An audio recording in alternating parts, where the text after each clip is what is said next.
Antibacterial additive যুক্ত সেরা water tank বিশুদ্ধ পানিতে ব্যাকটেরিয়া জন্মাতে দেয় না। কি বুঝলেন? সেরা হলো ব্যাকটেরিয়া মুক্ত দীর্ঘস্থায়ী ওয়াটার ট্যাঙ্ক। সেরা ওয়াটার ট্যাঙ্ক।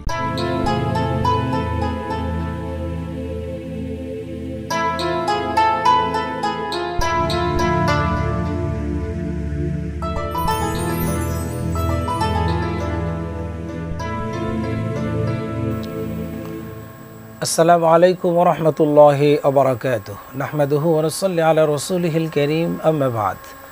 দর্শক, যে যেখান থেকে দেখছেন আপনাদেরকে জানাচ্ছি পবিত্র মাহে রমাদানের বিশেষ অনুষ্ঠান বাংলা ভিশনের পর্দায় সেরা ওয়াটার ট্যাঙ্ক নিবেদিত তারাবির শিক্ষা অনুষ্ঠানের পক্ষ থেকে আপনাদেরকে জানাচ্ছি মোবারকবাদ এবং শুভেচ্ছা। দর্শক, আজকে তারাবি হবে নবম তারাবি, তেলাওয়াত করা হবে 12তম পারা। আর এই 12তম পারার মধ্যে রয়েছে সূরাতুল হুদ, রয়েছে সূরাতু ইউসুফ। এই দুটি সূরাত থেকে যে বিষয়গুলি আল্লাহ পাক আমাদের সামনে উপস্থাপন করেছেন তার থেকে আমরা শুনব। আর আজকের তেলাওয়াতের থেকে বিশেষ বিশেষ অংশ শোনানোর জন্য আমাদের স্টুডিওতে মেহমান হয়ে এসেছেন বিশিষ্ট আলেমে দ্বীন মুফাসসির কোরআন জনাব মাওলানা মুফতি জামাল উদ্দিন আজহারি। আসসালামু আলাইকুম ওয়া রাহমাতুল্লাহি ওয়া বারাকাতুহু। ওয়ালাইকুম আসসালাম ওয়া রাহমাতুল্লাহি ওয়া বারাকাতুহু। আপনি কেমন আছেন? আলহামদুলিল্লাহ। কেমন আছেন মুহতারাম? আলহামদুলিল্লাহ। আপনাকে স্বাগতম জানাচ্ছি আজকের অনুষ্ঠানে। শুকরান, জাযাকাল্লাহু খাইরান। দর্শক, 12তম পারা আমরা শুনবো আমাদের আলোচকের কাছ থেকে। এই পারার ভিতরে আল্লাহ পাক আমাদের জন্য কি শিক্ষণীয় বিষয় রেখেছেন, কি আদেশ করেছেন, কি নিষেধ করেছেন, কি ঘটনা আমাদের জন্য আল্লাহ পাক ব্যক্ত করেছেন। জি, আপনি যদি দর্শকদের জন্য আজকের পারার থেকে বিশেষ বিশেষ অংশগুলি যেগুলি ওই মানুষের জন্য, মুসলমানদের জন্য শিক্ষণীয় হবে, সেই বিষয়গুলি যদি উপস্থাপন করেন। জি, আলহামদুলিল্লাহ ওয়াসসালাতু ওয়াসসালামু আলা রাসূলিল্লাহ। আলহামদুলিল্লাহ, আজকের যে পারাটা, এই পারার শুরু আয়াতটা নিয়ে যদি আমরা একটু স্টাডি করি, এটা আমাদের হৃদয়ের প্রশান্তি দিবে। গোটা পৃথিবীতে আমাদের যত পেরেশানি আছে, পেরেশানির সিংহভাগই হচ্ছে আমরা আমাদের রিজিক নিয়ে পেরেশানি করি। আমরা কি খাবো, আমার সন্তান কি খাবে, পরবর্তীতে আমার কি হবে, বৃদ্ধ হয়ে গেলে কি হবে, আমার থাকার ব্যবস্থা কি। রিজিক বলতে শুধুমাত্র টাকা পয়সা না, আমার যা প্রয়োজন পৃথিবীতে, যা আমাকে দেয়া হয়েছে, এই সব কিছুকে আমরা রিজিকের সঙ্গে নিয়ে আসতে পারি। আল্লাহ সুবহানাহু ওয়া তাআলা এই 12 নম্বর পৃষ্ঠার শুরু আয়াতটা বলেছেন এভাবে, ওয়ামা মিন দাব্বাতিন ফিল আরদি ইল্লা আলাল্লাহি রিজকুহা ওয়া ইয়ালামু মুস্তাকাররাহা ওয়া মুস্তাওদাআহা কুল্লুন ফি কিতাবিন মুবিন। যে পৃথিবীতে বিচরণশীল এমন কোনো প্রাণী নেই যেই প্রাণীর রিজিকের দায় দায়িত্ব আল্লাহর উপর না। তার মানে হচ্ছে যত প্রাণী আছে সবগুলোর রিজিকের দায়িত্ব হচ্ছে আল্লাহর উপরে। এই জন্য আল্লাহ রাজ্জাক। তাহলে আমাদের উপর কি? আমাদের উপর আমাদের সামর্থ্য অনুযায়ী যতটুকু প্রচেষ্টা চালানো দরকার শুধুমাত্র সেটা। পেরেশানি আমাদের কাজ না, আমাদের কাজ হচ্ছে কাজ করা। কিন্তু রিজিক নিয়ে পেরেশান হওয়া এটা আমাদের কাজ না। এই যে একটা নিরাপত্তা, রিজিকের নিরাপত্তা আল্লাহ সুবহানাহু ওয়া তাআলা আমাদেরকে দিয়ে দিচ্ছেন এবং বললেন যে সে কোথায় থাকে, কোথায় অবস্থান করে সব কিছু জানেন। একটা পিঁপড়া কোন গর্তে থাকে, মাছ কোথায় থাকে, এই সব কিছু আল্লাহর জানা। এবং এটা শুধুমাত্র জানা তা না, এটা সুস্পষ্ট কিতাবে লিপিবদ্ধ আছে। আল্লাহ সুবহানাহু ওয়া তাআলা 12 পারার 2য় পৃষ্ঠায় বলেছেন, মান কানা ইউরিদুল হায়াতাদ দুনিয়া ওয়া জিনাতাহা নুওয়াফি ইলাইহিম আমালাহুম ফিহা ওয়া হুম ফিহা লা ইউখাসুন উলাইকাল্লাযীনা লাইসা লাহুম ফিল আখিরাতি ইল্লান নার। যদি কেউ দুনিয়া চায়, দুনিয়ার সৌন্দর্য চায়, দুনিয়া নিয়ে সে মত্ত থাকতে চায়, তাহলে সে যে কাজ করে তার এগেনস্টে আমি তাকে দুনিয়া দিই। এর জন্য দেখা যায় অমুসলিম যারা অনেক সময় দুনিয়াতে তারা সুখে শান্তিতে সমৃদ্ধিতে গাড়ি বাড়ি নারী নিয়ে ভালোই আছে। আল্লাহ সেটা বলেই দিয়েছেন, যদি কেউ শুধু দুনিয়া চায় আমি তাকে ঠিকঠাক মতো দিয়ে দিই, কম দিই না, তবে আখেরাতে তার জন্য নেই। এভাবে করে রিজিকের দায় দায়িত্ব নেওয়ার পরে দুনিয়ার পেছনে ঘোরার ব্যাপারে আল্লাহ সুবহানাহু ওয়া তাআলা আমাদেরকে এই দিক নির্দেশনা দিয়েছেন। আজকের আলোচনার বিষয়গুলোর মধ্যে আমি যদি চুম্বক অংশ নিয়ে নিই, তাহলে 3টা ঘটনাকে আপনাদের সামনে আমি নিয়ে আসতে পারি। একটা হচ্ছে নূহ আলাইহিস সালামের ঘটনা, আর একটা হচ্ছে শুআয়ব আলাইহিস সালামের ঘটনা, আর একটা হচ্ছে ইউসুফ আলাইহিস সালামের ঘটনা। ঘটনাগুলো আমাদের কাছে কমন হলেও এখানে কিছু পয়েন্ট আমি আপনাদের সামনে শো করব যেটা আমাদের খুবই ভাববার ব্যাপার আছে। যেমন নূহ আলাইহিস সালাম একটা লং টাইম অবস্থান করেছেন, 950 বছর অবস্থান করে দিনে দাওয়াত দিয়েছেন, মানুষ প্রত্যাখ্যান করেছে। প্রত্যাখ্যান করতে গিয়ে এক পর্যায়ে এসে বলল, ক্বালু ইয়া নূহু ক্বাদ জাদালতানা ফাআকসারতা জিদালানা ফাতিনা বিমা তাইদুনা ইন কুনতা মিনাস সাদিকিন। হে নূহ, যথেষ্ট বাড়াবাড়ি করছো, যথেষ্ট তর্ক বিতর্ক আমাদের সাথে করছো, এখন তোমার আর কোনো কথা শোনা হবে না, বরং তুমি যদি পারো যে আযাবের কথা বলতেছো সেটা নিয়ে আসো। নূহ আলাইহিস সালাম বললেন এটা আল্লাহর হাতে, আল্লাহ যখন নিয়ে আসবে তখন তোমরা মোকাবেলা করার কোনো শক্তি তোমাদের থাকবে না। আল্লাহ সুবহানাহু ওয়া তাআলা নূহ আলাইহিস সালামকে বলে দিলেন, শোনো ওরা ঈমান আনবে না, ওদের ব্যাপারে যে কোনো ফয়সালা হয় তুমি এটা নিয়ে মন খারাপ করো না। ওয়াসনা আল ফুলক, যে তুমি বরং একটা নৌকা তৈরি করো। জি। আল্লাহর নির্দেশে তিনি নৌকা তৈরি করলেন এবং ওয়াহিয়া তাজরি বিহিম ফি মাউজিন কাল জিবাল, ওই নৌকাটা পাহাড়ের মতো উঁচু উঁচু ঢেউর মাঝ দিয়ে চলছিল। ওয়ানাদা নূহু ইবনাহু ওয়া কানা ফি মাযিল ইয়া বুনাইয়া আরকাম মা'না ওয়া লা তাকুম মা'আল কাফিরিন। নূহ আলাইহিস সালাম তার সন্তানকে ডাকলেন, হে সন্তান। নূহ আলাইহিস সালামের সন্তান কিন্তু ঈমানদার ছিল না। জি। ডাকলেন যে তুমি আমাদের সাথে উঠো। বাবা হিসাবে এতটুকু বললেন না, কারণ তিনি একটা দায়িত্ব নিয়ে চলেন, সেজন্য উনি কন্ডিশন দিয়ে দিলেন, তুমি আমাদের সাথে উঠো, কাফেরদের অন্তর্ভুক্ত হইও না। তার মানে পিতৃ পরিচয় দিয়ে ডাকেন নাই, ডাকছেন পিতা হিসাবে, ঈমান এনে আমাদের সাথে উঠো। আত্মীয়তার বন্ধন, ঈমানের বন্ধনের উপরে কখনো প্রায়োরিটি পাবে না। আরও একটা চমৎকার ব্যাপার হচ্ছে, নূহ আলাইহিস সালামের সন্তান কিন্তু ঠিক সেই মুহূর্তে অবাধ্য হয়েছে ব্যাপারটা তা না। একটা লং টাইম পর্যন্ত বাবা হিসেবে তার পেছনে অনেক কাজ করার পরেও সে কাফের ছিল। কিন্তু নূহ আলাইহিস সালামের শব্দ চয়নটা দেখেন, ইয়া বুনাইয়া, এটা একটা আদর করে ডাক। আপনি নিশ্চয়ই বিষয়টা সম্পর্কে জানেন। লুকমান আলাইহিস সালাম তার সন্তানকে ডেকেছে যে হে বৎস, আমরা যেরকম বাবু ডাকি, আব্বু ডাকি, ঠিক সেই রকম শব্দটা ইয়া বুনাইয়া। আমি অবাক হয়ে যাই যে কতটা সম্ভ্রান্ত বাবা, প্রত্যাখ্যানের পর প্রত্যাখ্যান করেছে, কাফের হিসেবে একজন নবীর সন্তান চলছে, কিন্তু বাবার জায়গা থেকে দায়িত্ব পালনে এতটুকু কার্পণ্য করেননি। এরপর নূহ আলাইহিস সালাম যখন দেখলেন যে না, সে কথা শুনতেছে না, বরং সে পাল্টা যুক্তি দিচ্ছে, ক্বালা সাআবি ইলা জাবালিন ইয়াসিমুনি মিনাল মা ক্বালা লা আসিমাল ইয়াওমা মিন আমরিল্লাহ। বলল না বাবা, তোমার কথা শুনবো না, পানি আসছে, ভয় পাওয়ার কিচ্ছু নাই, আমি পাহাড়ে চলে যাব, পাহাড় আমাকে পানি থেকে বাঁচাবে।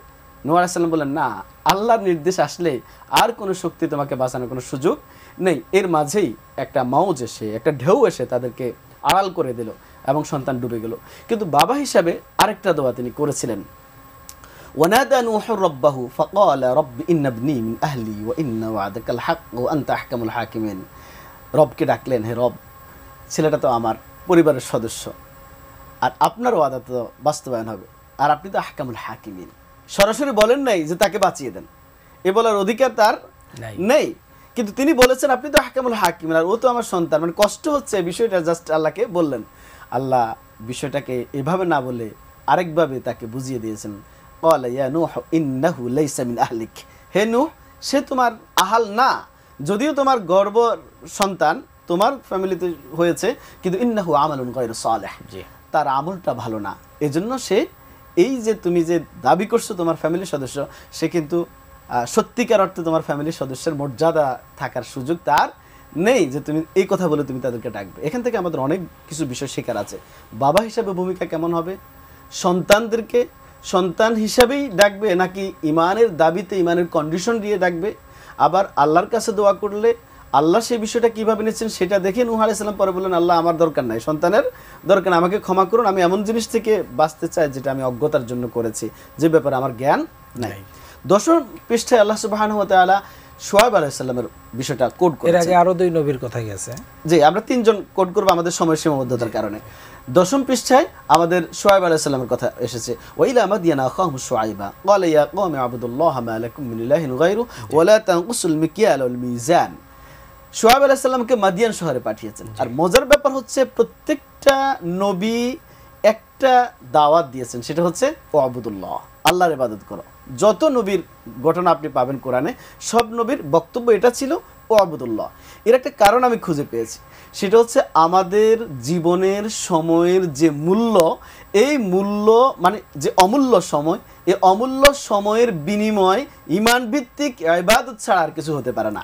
গোটা পৃথিবী যদি আমাদের হয়ে যায়, তবুও সময়ের এগেনিস্টে আমাদের অ্যাচিভমেন্টটা কি হবে না, যুক্তিযুক্ত হবে না। এজন্য প্রত্যেক মানুষের উচিত ঈমান ভিত্তিক তার কার্যক্রমকে ইবাদতে রূপান্তরিত করা। তিনি বললেন যে দেখো, তোমরা ওজনে কম দাও, এটা তোমরা এখন ভালো আছো, কিন্তু আমি ভয় পাচ্ছি তোমরা কি করবে, একটা বিপদ তোমাদেরকে গ্রাস করবে। তারা বর্তমান সময়ে সমাজে ভালো কথা বললে হুজুরদেরকে যেরকম তিরস্কার করা হয়, ঠিক সেরকম করে বলা হয়েছে, ক্বালু ইয়া শুআইবু আসসালাতুকা তা'মুরুকা আন নাতরুকা মা ইয়াবুদু আবা'না আও আন নাফআলা মা মিন মালিন ক্বালু ইয়া শুআইব আসসালাতুকা তা'মুরুকা আন নাতরুকা মা ইয়াবুদু আবাউনা আও আন নাফআলা ফি আমওয়ালিনা মা নাশা।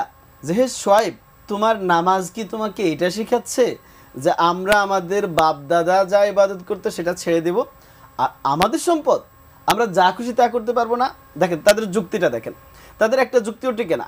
বাপদাদা করেছে সেটা ভুল হলে তার বৈধতা আসে না, সেখানে বাপদাদা রেফারেন্সে আসবে না, আসবে অন্য রেফারেন্সে। দ্বিতীয় ব্যাপার হচ্ছে আমার সম্পদ আমি যা খুশি তা করব, এই যে একটা স্বাধীনতার নামে অন্যের অধিকার হরণ করার যে একটা প্রবণতা, আমার সম্পদ আমি যা খুশি তা করতে পারবো, এটা সবসময় সমানভাবে প্রযোজ্য না।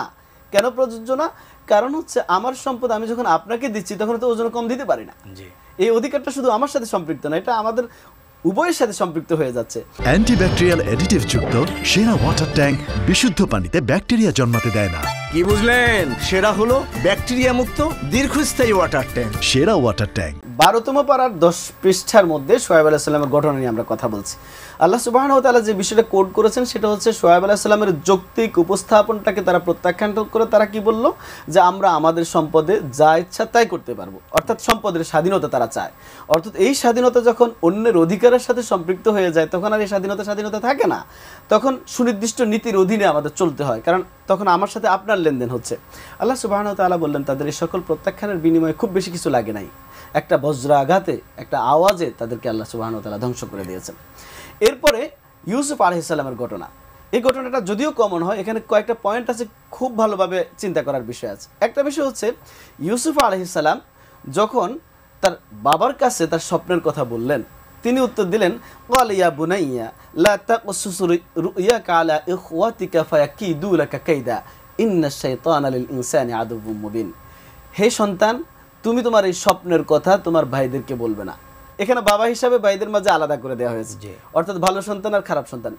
কিন্তু ভাইদেরকে বললে ভাইরা যে ষড়যন্ত্র করবে, ষড়যন্ত্রের দায় দায়িত্ব ভাইদেরকে দেওয়া হচ্ছে না, কারণ এরপরে বলে দেওয়া হচ্ছে ইন্নাশ শাইতানা লাকুম আদুউম মুবিন। তার মানে তোমার ভাই যে ষড়যন্ত্র করবে সেই ষড়যন্ত্রের দায় দায়িত্ব তোমার ভাইয়ের না, দায় দায়িত্বটা কার? শয়তান। কারণ শয়তান এই কাজগুলো করার জন্য বসে থাকে। আমাদের একটা সমস্যা হচ্ছে আমরা আমাদের ভাইয়ের সাথে কোনো দ্বন্দ্ব হলে পুরো দায় দায়িত্বটা ভাইকে দিয়ে দিতে চাই। এই কারণে আমাদের ইসলাহের জায়গা, সংশোধনের জায়গা, মীমাংসার জায়গাটা সংকীর্ণ হয়ে যায়, বন্ধ হয়ে যায়। আমরা যদি বুঝতাম যে আমার ভাইকে শয়তান ব্যবহার করেছে, তাহলে ভাইয়ের প্রতি সহানুভূতি আমার অন্যরকম থাকতো, যে ভাই ব্যবহার হয়েছে, ভাইকে ব্যবহার করা হয়েছে। এরপরে এই যে চমৎকার একটা ব্যাপার, এই ব্যাপারটা আমাকে খুবই ভাবায়। এরপরে ইউসুফ আলাইহিস সালামের ভাইয়েরা চিন্তা করলো যে আমরা এতজন থাকার পরেও আমার ভাইকে বাবা এত বেশি আদর করে, এজন্য যুক্তি করে পরামর্শ করে তারা বাবার কাছে এসেছে, বাবার কাছ থেকে নিয়ে যাবে। নিয়ে গিয়ে যা পরামর্শ করার তাই করেছে। কিন্তু মজার ব্যাপার হচ্ছে ওয়াজাউ আবাহুম ইশাআন ইয়াবকুন ক্বালু ইয়া আবানা ইন্না যাহাবনা নাস্তাবিকু ওয়া তারাকনা ইউসুফা ইনদা মাতা'না ফাআকালাহু যিব।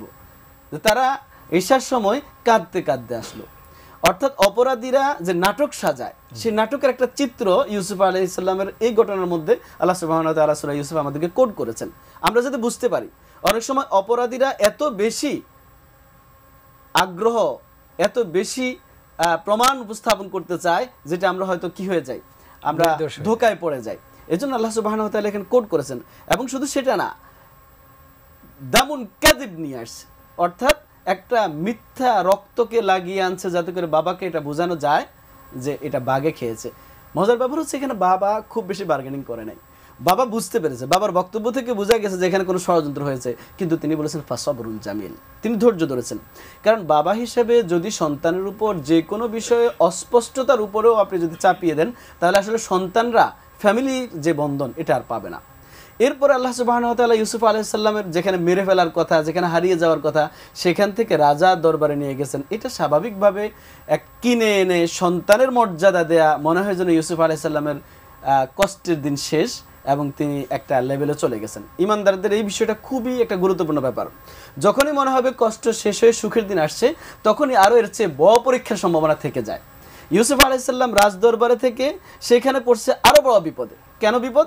কারণ তিনি এমন একটা অভিযুক্ত হয়েছেন, রাষ্ট্রপ্রধানের স্ত্রী তার শ্লীলতাহানির দায় চাপাচ্ছে ইউসুফ আলাইহিস সালামের উপর এবং মামলা করেছে কোথায়? রাষ্ট্রপ্রধানের কাছে। তার মানে হচ্ছে আসামি হচ্ছে যে ঘরে তিনি ছিলেন সেই ঘরেরই এবং মালিকের রাষ্ট্রপ্রধানের স্ত্রীর হাতে মামলা ওনার। কিন্তু মজার ব্যাপার হচ্ছে এই প্রতিকূলতার মাঝে যে একটা অপরিচিত, যার বংশ পরিচয় মানুষ জানে না, কোথা থেকে আসছে সেটা জানে না, বলতে গেলে তাকে লালন পালন করা হচ্ছে এটা জানে, এই অবস্থায়ও কৌশলে যে মাজলুমের পক্ষ নেওয়া যায়, এটার এখানে একটা কোড আছে। সেটা হচ্ছে কি, ইন কানা কামিসুহু কুদ্দা মিন কুবুলিন ফাসাদাকাত ওয়া হুয়া মিনাল কাযিবিন ওয়া ইন কানা কামিসুহু কুদ্দা মিন দুবুরিন ফাকাযাবাত ওয়া হুয়া মিনাস সাদিকিন। যে আপনারা দেখেন একটা যৌক্তিকভাবে উপস্থাপন, কারো পক্ষে বিপক্ষে না। যদি ইউসুফের জামার সামনের অংশটা ছেঁড়া থাকে তাহলে বোঝা যাবে অপরাধী হচ্ছে ইউসুফ, কারণ সে সামনে যেতে চাইছে আর ওই মহিলা তাকে বাধা দেওয়ার কারণে জামা ছেড়ে গেছে সামনে। আর যদি পেছনে ছেঁড়া থাকে তাহলে ইউসুফ অপরাধী না, বরং মিথ্যা বলছে মহিলা। তার মানে ইউসুফ পালাইতে চাইছে আর মহিলা তাকে ধরে রাখতে চাইছে। এই যে একটা যৌক্তিকভাবে উপস্থাপন করে ইউসুফ আলাইহিস সালামকে কি সেদিন বাঁচিয়ে দেওয়া হয়েছে। কিন্তু মজার ব্যাপার হচ্ছে আমাদের সম্ভ্রান্ত বা আমাদের ক্ষমতাসীনরা কখনো চায় না তাদের উপর যদি কোনো কালিমা আসে, কোনো অভিযোগ আসে, তারা সেটাকে ঢেকে ফেলতে চায়। ইউসুফ আলাইহিস সালামকেও সেদিন আজিজ মিস্র বলেছিলেন যে বিষয়টা তুমি এড়িয়ে যাও, অর্থাৎ বলা বলেই করো না। তিনি কোনোটাই করলেন না, আর স্ত্রীকে শাসিয়ে দিলেন যে তোমার ইন্না কাইদা কুননা আযীম, নিশ্চয়ই তোমাদের ষড়যন্ত্র খুবই বড় ষড়যন্ত্র। এভাবে করে চলছিল। ইউসুফ আলাইহিস সালাম যখন দেখলেন যে না, আরও নারীরা, একটা তো রাজার ফ্যামিলিতে, আর একটা হচ্ছে আরও বিভিন্ন মন্ত্রী এমপিদের ফ্যামিলির স্ত্রীরাও একটা ঘটনাকে কেন্দ্র করে ইউসুফ আলাইহিস সালামকে দেখার পরে যখন গল্প শুরু করছে, অনেকে দুর্বল হয়ে যাচ্ছে, তখন তিনি চিন্তা করলেন এই পরিবেশে, এই পরিস্থিতিতে আমি নিজেকে আর সেভ করা যাচ্ছে না, চতুর্দিক থেকে আমার দিকে নজর পড়েছে। তিনি বলেছেন যে আমার জন্য জেলখানায় উত্তম এদের দাওয়াত চাইতে। আল্লাহ সুবহানাহু ওয়া তাআলা তাকে সেভাবেই জেলখানা নিয়ে নিরাপদ করেছেন। কিন্তু মজার ব্যাপার হলো যখন আজিজে মিস্র স্বপ্ন দেখেছে, স্বপ্ন দেখে রাষ্ট্রীয় পরিকল্পনা নিয়ে কাজ করতে যাচ্ছে, যখন সবার স্বপ্নের ব্যাখ্যাটা ভুল প্রমাণিত হয়েছে এবং ইউসুফ আলাইহিস সালামের স্বপ্নটা তার কাছে যৌক্তিক মনে হয়েছে এবং তিনি বুঝতে পেরেছেন যে ইউসুফকে আমার দরকার, তখন ওয়াকাল আল মালিক উতুনি বিহি ফালাম্মা জাআহুর রাসূল ক্বালা ইরজি ইলা রাব্বিকি ফাসআলহু মা বালুন নিসওয়াতিল্লাতী কাত্তা'না আইদিয়াহুন্না। একটা সম্ভ্রান্ততা, কত বড় চরিত্রের ব্যাপার। যখন এত বছর জেলখানায় থাকার পরে তিনি মুক্ত হওয়ার সুযোগ তৈরি হয়েছে, মালিক যখন তাকে জেলখানা থেকে বের করে আনবেন, তিনি বললেন না, আমি যাব না, তুমি তোমার রবের কাছে ফিরে যাও, অর্থাৎ মালিকের কাছে ফিরে যাও। আমি আমার চরিত্রের উপর কলঙ্ক লেপন অবস্থায় জেলখানা থেকে বের হতে চাই না, বরং আমি নিষ্কলুষ হয়ে জেলখানা থেকে বের হতে চাই। আমাকে বের করার আগে ওই সমস্যার সমাধান করতে হবে যে অভিযোগে আমাকে জেলখানা পাঠানো হয়েছে। যে মহিলারা আমাকে দেখে হাত কাটছিল তাদের ব্যাপারে এখানে একটা চমৎকার ক্যালকুলেশন আছে। সেটা হচ্ছে অপরাধী ছিল রাজার স্ত্রী, কিন্তু উনি মেনশন করতে রাজার স্ত্রীটা মেনশন করেননি, উনি মেনশন করেছেন অন্যান্য মহিলাদেরটা। কেন করেছেন? কারণ শত হলেও রাজার ওনার পেছনে অবদান আছে, এই জন্য সরাসরি রাজার স্ত্রীকে উদ্দেশ্য করে না বলে উনি কমনলি একটা কথা বলেছেন যে আমার ওই সমস্যার সমাধান হওয়ার আগে আমি জেলখানা থেকে বের হতে চাই না। রাজাও তাই করেছেন, ওই মহিলাদেরকে জিজ্ঞেস করেছেন ক্বালা মা খাতবুকুন্না ইয রাওয়াতুন্না ইউসুফ আন নাফসি, যে তোমাদের কি বক্তব্য? তখন তারা বলেছিল যে রাজপ্রাসাদে রাজার স্ত্রী বলেছিল যে আল আন হাসাল হক, এখন তো সত্য প্রকাশিত হয়ে গেছে, আসলে ইউসুফ কোনো অপরাধী ছিল না, বরং অপরাধী ছিলাম আমি অপরাধ করেছি। এভাবে করে আল্লাহ সুবহানাহু ওয়া তাআলা ইউসুফ আলাইহিস সালামকে জেলখানা থেকে বের করার আগে তিনি তাকে চারিত্রিকভাবে নিষ্কলুষ উপাধি দিয়ে দিয়েছেন এবং এর পেছনে ইউসুফ আলাইহিস সালামের সম্ভ্রান্ততা ছিল। ইউসুফ আলাইহিস সালামের মুক্ত হওয়ার লোভ ছিল না, ইউসুফ আলাইহিস সালামের কাছে মুক্ত বিহঙ্গের মতো ঘুরে বেড়ানোর চাইতে চারিত্রিক মর্যাদা, যে সম্মান, এটাকে সংরক্ষণ করা খুবই গুরুত্বপূর্ণ ছিল। এর জন্য তিনি এই বিষয়গুলো এভাবে করেছেন। আমি অবাক হয়ে যাই ইউসুফ আলাইহিস সালামের সম্ভ্রান্ততা দেখে, পার্সোনালিটি দেখে, উনি কিভাবে এত বছর পরে জেলখানা থেকে বের হওয়ার সুযোগটা উনি হাতছাড়া করতে চান। এভাবে করে আল্লাহ সুবহানাহু ওয়া তাআলা ইউসুফ আলাইহিস সালামের চারিক যে নিষ্কলুষতা সূরা ইউসুফের 12 পারার এই অংশটাতে এতটুকু এসেছে। এরপর এটার উপর বেসড করে উনি যে ক্ষমতা আরোহণ করবেন সে বিষয়গুলো সামনের অংশে রয়েছে। আল্লাহ সুবহানাহু ওয়া তাআলা আমাদেরকে এই ঘটনাগুলো থেকে ভালোভাবে উপলব্ধি করে সেভাবে জীবন পরিচালনা করার তৌফিক দান করুন। আমিন আমিন। অসংখ্য ধন্যবাদ আপনাকে সুন্দর আলোচনা উপহার দেওয়ার জন্য। প্রিয় দর্শক, আজকেও আলোচনার সময় একেবারে শেষ প্রান্তে আমরা চলে এসেছি। 12 নম্বর পারার ভিতরে অনেক বিষয় এসেছে, শিক্ষণীয় বিষয়, যেটা সত্যের পথে থাকলে আল্লাহ পাক তাকে সত্যের মাধ্যমে বিজয় দান করেন, মিথ্যাকে আল্লাহ পাক পরাজিত করেন। মিথ্যার মাধ্যমে কখনো বিজয় লাভ করা যায় না। মিথ্যা সাময়িকভাবে বিজয় লাভ করতে পারে, দোষারোপ করতে পারে, একজনকে অপরাধী বানাতে পারে, কিন্তু পক্ষান্তরে সত্য প্রকাশিত হয়ে অপরাধী ধরা খেয়ে যাবে। এটাই ইউসুফ আলাইহিস সালামের ঘটনা থেকে প্রমাণ হলো। এবং মিথ্যাবাদীদেরকে যে আল্লাহ পাক ধ্বংস করে, সেটা শুআয়ব আলাইহিস সালামের জাতি, হুদ আলাইহিস সালামের জাতি এবং সালেহ আলাইহিস সালামের জাতিকে দিয়ে, আদ জাতিকে দিয়ে বোঝানো হয়েছে। এই সূরার ভিতরে, সূরা হুদের ভিতরে বোঝানো হয়েছে হযরতে শুআয়ব আলাইহিস সালামের জাতি ব্যবসার মাধ্যমে যে সততা না রাখলে, মানুষকে যদি ঠকানো হয়, খাদ্যে ভেজাল দেওয়া হয়, ওজনে কম দেওয়া হয়, তাহলে সেই জাতিকেও আল্লাহ পাক ধ্বংস করে দেন। কারো পরের হক নষ্ট করা হয়, পরের উপর জুলুম করা হয়। এই জন্য আল্লাহ পাক ব্যবসায়ী জাতির ব্যাপারে সাবধান করেছেন। তো এই বিষয়গুলি এই সূরা হুদের ভিতরে এবং সূরা ইউসুফের শিক্ষা থেকে আমরা যদি সত্যের উপরে থাকতে পারি, অবশ্যই আল্লাহ পাক আমাদেরকে দুনিয়া এবং আখিরাতে বিজয় দান করবেন। মিথ্যা আল্লাহ পাক দুনিয়াতেও যেমন লাঞ্ছিত করেন, পরকালেও আল্লাহ মহাশাস্তির সম্মুখীন করবেন। আল্লাহ পাক যেন আমাদেরকে এই তেলাওয়াতের ভিতর থেকে শিক্ষাগুলো নিয়ে জীবন করার তৌফিক দান করেন। আগামী পর্ব দেখার আমন্ত্রণ জানিয়ে আজকের মতো বিদায় নেব। হাযা মা ইনদি ওয়াল ইলমু ইনদাল্লাহ আলাইহি তাওয়াক্কালতু ওয়া ইলাইহি উনীব। আসসালামু আলাইকুম ওয়া রাহমাতুল্লাহি ওয়া বারাকাতুহু। ওয়া আলাইকুম আসসালাম।